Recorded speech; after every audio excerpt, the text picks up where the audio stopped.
OK, we just pat the soil around the plant like this. Oh, hello. Welcome to That's English. Hi there. Annabelle is showing me how to plant heather. Heather is a great plant because it's easy to grow. It doesn't mind the cold weather and, most important of all, it attracts bees. Bees? Oh, I don't want bees in my garden. Bees are very important for the environment. They spread pollen so that other plants can grow. Then those plants will attract more animals and we'll have more biodiversity in our gardens. Our documentary today is all about biodiversity. The British government has introduced a programme to help protect wildlife. It's called the Environmental Stewardship Scheme. In the documentary, you'll hear the word hedge, seto. Hedges are very important for wildlife, especially for birds. While you watch, try to answer this question. What's the farmer's personal opinion of the scheme? Let's watch. Britain has always been known for its lovely green countryside. But due to its gradual industrialisation, many of the different animals living here have either died or gone somewhere else. Thankfully, things are changing. The government decided it needed to bring wildlife back to the countryside and to maintain and improve the landscape. So, in 2005, it introduced the Environmental Stewardship Scheme. Chris Skinner is the owner of High Ash Farm in the east of England. Until recently, he used to grow food here on a very large scale. But since his participation in the scheme, most of the farm is dedicated to growing crops that benefit local wildlife. Our first step was to break up the large arable fields, which had been encouraged by hedge removal funded by the government in the 1960s and 70s.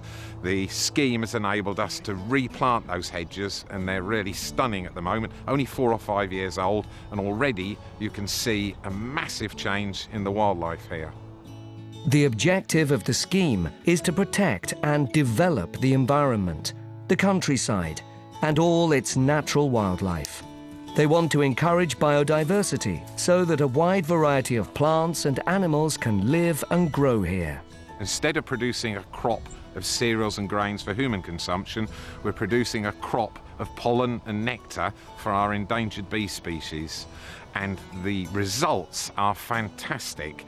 Bumblebees all over the farm again, which were absent during the last 20 years.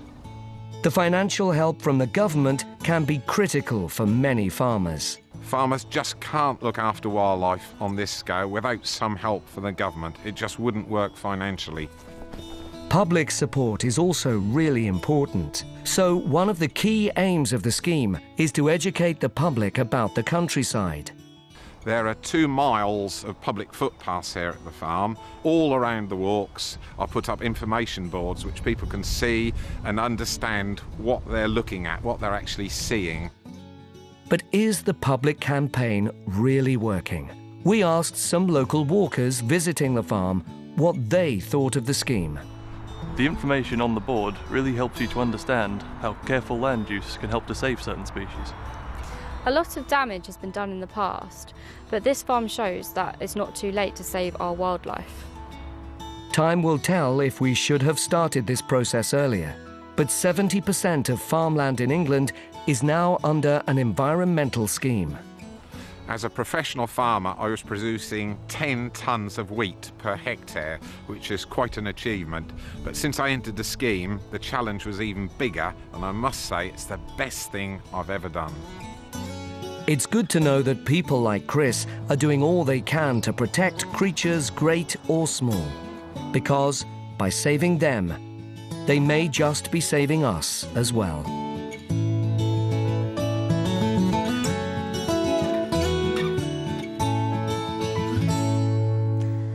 It's good that farmers like Chris are participating in the scheme.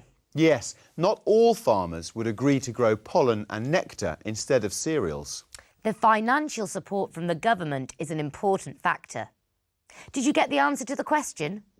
What's the farmer's personal opinion of the scheme? As a professional farmer, I was producing 10 tonnes of wheat per hectare, which is quite an achievement. But since I entered the scheme, the challenge was even bigger, and I must say it's the best thing I've ever done. So the answer is, it's the best thing he's ever done. I think the general public are now more interested in protecting the environment than in the past. Yes, we're more aware of things like climate change, pollution, and the need for clean energy and recycling. We asked our international friends, what environmental issues are people in your country concerned about? This is what they said. I think clean air and energy conservation are probably the biggest. So I would say moving away from fuel as much as possible and moving into clean energy. There has been a lot of overfishing along our coastlines, which has severely affected our natural wildlife around the ocean, which is a really important thing for New Zealanders because our nature is so important to us. Mining is a big issue in Australia. It can be sometimes dangerous for the land around the areas that are being mined. Mining companies now have to pay a carbon tax as well for any emissions that they make. I think one of the things with South Africa, and like the rest of the world, the climate is changing and there are a lot more droughts and they're seeing very high temperatures. Pollution, that's one of the biggest environmental issues currently Indians are facing. People now are more aware of the need to recycle, and it's become a lot easier to do that and to start separating your waste into different bins. So, across the world, we share the same concerns. Climate change, a lack of clean air, too much fishing and mining, and waste. There are so many environmental problems. I'd like to help, but I don't know where to start. Well, planting heather, for example, helps. But there are other things we can do, as we'll see in today's episode of That's Britain. Nigel visits Harrogate, a town in Yorkshire in the north of England. Harrogate has a large area of public land called the Stray that's protected by law. Nigel also visits Harlow Car Gardens, which runs courses in horticulture and preserving the environment. You'll see all the different things they do with willow branches, ramas de sauce. They call it willow weaving. As you watch, try and answer this question. Apart from willow weaving, what else can you learn at Harlow Car Gardens?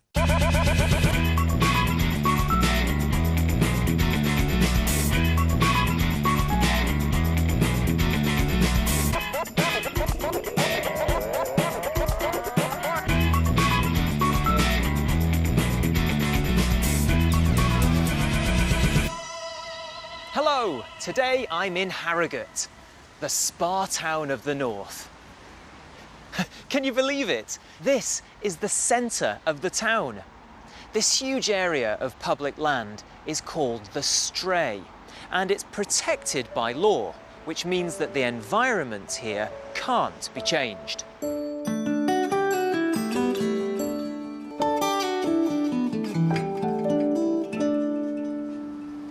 I'm here with local residents Trevor and Enid. Trevor, do many people come here to the Stray? Yes, the Stray is very near the town centre. It's a wonderful area of open space. People walk through it to work on a morning, children play on it. I see. And Enid, what other activities go on here? Well, they do jogging and have barbecues and picnics, and the schools use it quite a lot too. Well, enjoy the rest of your day. Thank you. Thank you.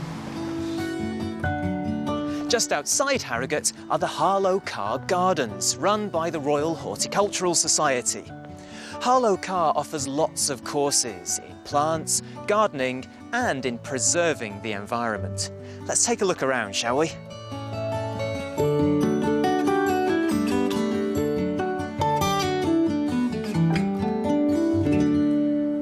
I'm here in the kitchen garden with Sasha, who's one of the managers here at Harlow Car. Sasha, why are places like Harlow Car important to the environment? Well, Harlacar is a lovely place to come and visit, to get out in the fresh air. So we want people to come and be inspired about everything that we do here, whether it's to do with actual gardening or actually what we do to help the environment, so helping the insects and the bird life and the wildlife with what we do in the garden. So it's a place to come and get ideas and perhaps take some ideas and use those back at home. And what are the most popular courses that you offer here? Well, people love to come and learn how to grow their own fruit and vegetables, but people also love to come and do willow weaving. So we have a lot of courses where they learn to create structures like this out of willow that can be used in the garden for plant support, but they're also, willow's great for making sculptures out of. So we have lots of fun sculptures around the garden, whether they're boxing hares. That's also used in our stream side to help the stream protect itself when we have flooding. So it's also an environmental tool that we use, willow. Sounds perfect. Sasha, thanks very much. Let's go back and have another look at the town of Harrogate. This very fine Victorian building is the Royal Hall Theatre. Not far from the theatre is somewhere very special. Betty's, Britain's most famous tea rooms. I couldn't resist buying one of these delicious cakes. Next time, we're off to York. I'll see you there. Bye. Oh, what a pretty town. Yes, I'd love to live near a large open space like the Stray. I'd go jogging there and then I'd go and have a cake in Betty's tea rooms. Harlow Gardens looks lovely too. I'd like to take a course in willow weaving. My garden would look fantastic with a willow structure. And as we saw, planting willow is also good for the environment because it can protect the land against flooding, inundaciones. And that's important in Britain because it rains a lot. Let's take a look at our question. Apart from willow weaving, what else can you learn at Harlow Gardens? And what are the most popular courses that you offer here? Well, people love to come and learn how to grow their own fruit and vegetables, but people also love to come and do willow weaving. So the answer is you can learn how to grow your own fruit and vegetables. What other things can you teach me about plants, Annabelle? Well, plants like heather grow quite quickly, so you have to learn how to keep them healthy and attractive. And how do I do that? Well, you need these. First, you cut a bit there, and then you cut off a bit here. Oh, well, I guess it's time to say goodbye while we carry on with Ashley's lesson. Yes, we hope you enjoyed the programme. See you next time. Bye-bye. See you.